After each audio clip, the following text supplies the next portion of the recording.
Alam niyo ba mga boss, taon-taon po isinasagawa ang Chief of Staff Armed Forces of the Philippines Cup or CSAFP Cup. Ano kaya ito?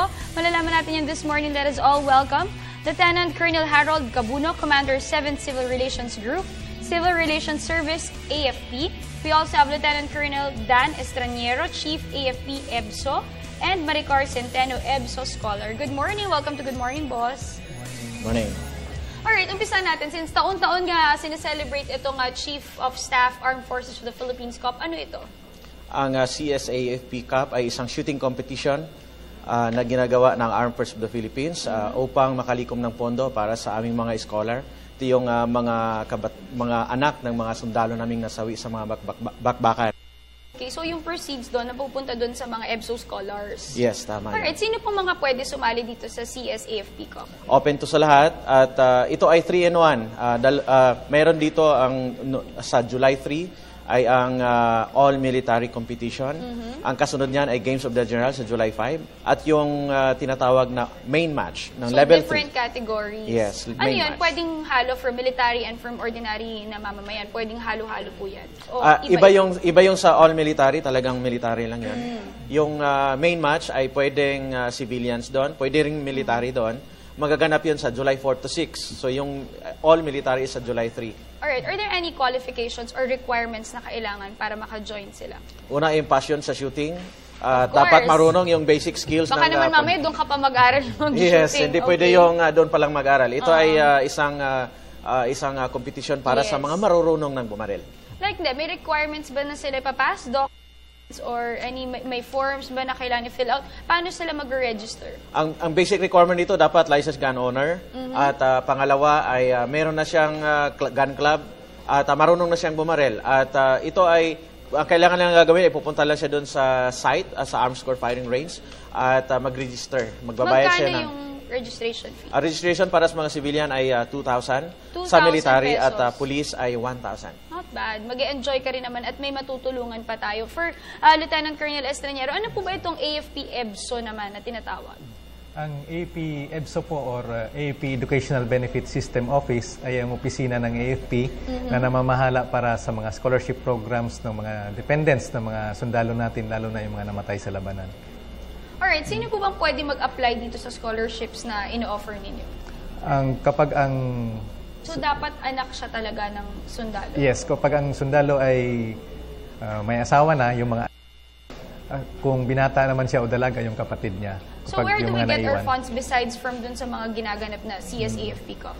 Yung main source natin ng pondo ay yung Republic Act 6963 o yung nakukuha ng koleksyon ng PNP sa firearms license fees. Okay. Ang 30% niyan ay bumabalik sa AFP every year. Yun po yung ating main source ng scholarship fund.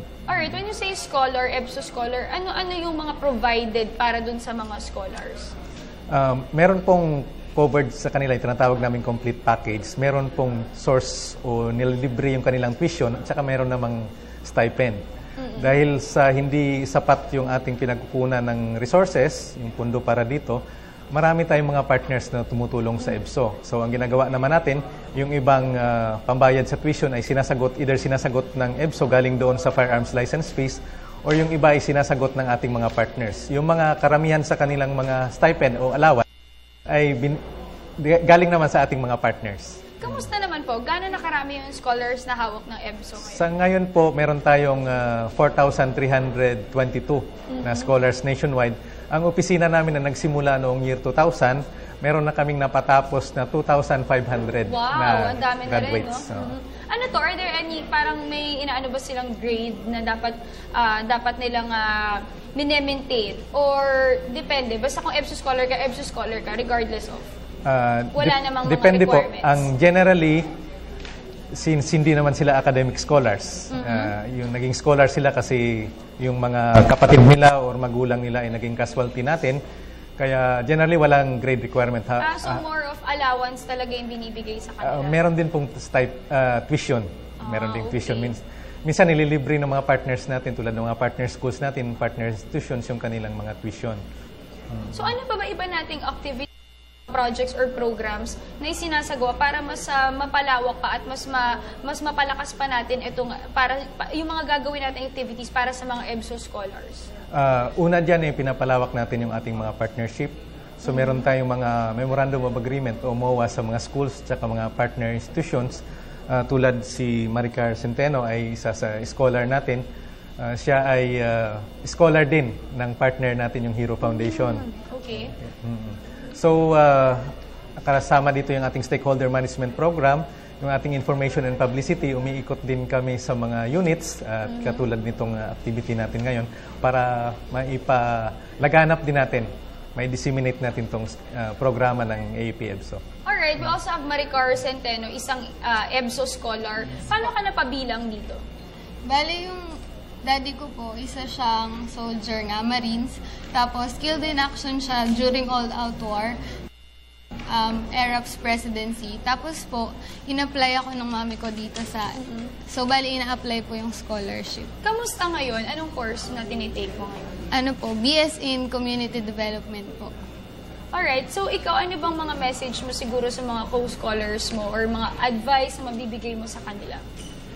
Masasabi ko lang po sa kapwa ko AFP EBSO scholars, mag-aral tayo ng mabuti kasi not all are given the opportunity na mabigyan ng support sa pag-aaral, syempre. So, kumbaga, ito na din yung way natin na ino-honor natin yung nagawa ng ating mga tatay, diba?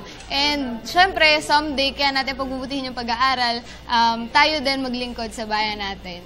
Alright, at this point, do you want to invite our viewers to join the COP? Syempre, maraming matutulungan ito at alam naman natin yung proceeds mapupunta rin sa mga EBSO scholars.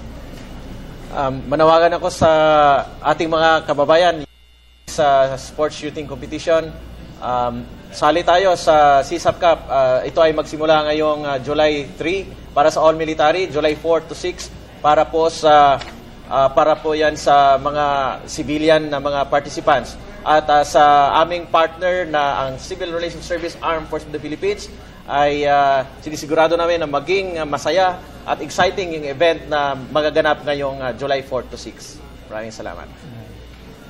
Sa side naman po ng AAP EBSO, kami po ay nagpapasalamat sa mga partners, partner schools, partner foundations, partner institutions, sa lahat po ng sumusuporta sa EBSO para mapag-aral po natin yung mga ulila ng mga sundalo.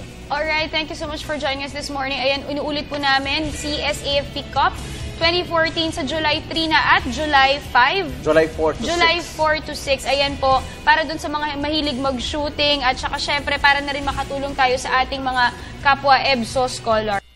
Thank you so much for joining. That was Lieutenant Colonel Harold Gabunok at Lieutenant Colonel Dan Estranero and of course ang ating EBSO scholar Maricar Centeno.